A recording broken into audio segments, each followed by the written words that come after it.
अस्सलाम वालेकुम। क्या हाल है सबका? उम्मीद है कि आप सब ठीक होंगे। तो सबसे पहले नेम है नोरा। इस नाम का मतलब है रोशनी से भरा हुआ। फिर आता है नहिया, इसका मतलब है मशवरा देने वाला। फिर नबा, बड़ी खुशखबरी।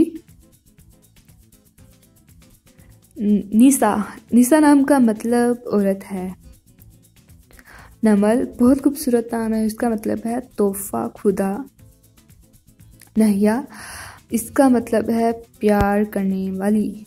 नईमा, इस नाम का मतलब है सुकून या अमन। माहा, नायाब जेवर।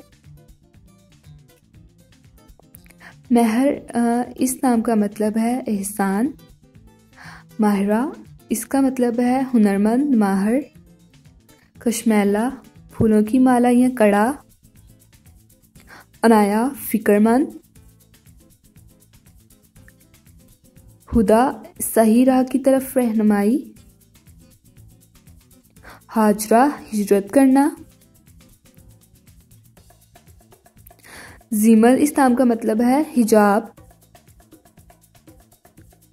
फिर आता है जिक्रा, बहुत खूबसूरत नेम है, इसका मतलब है याद। जरताशा, सोने की तरह से बनी हुई।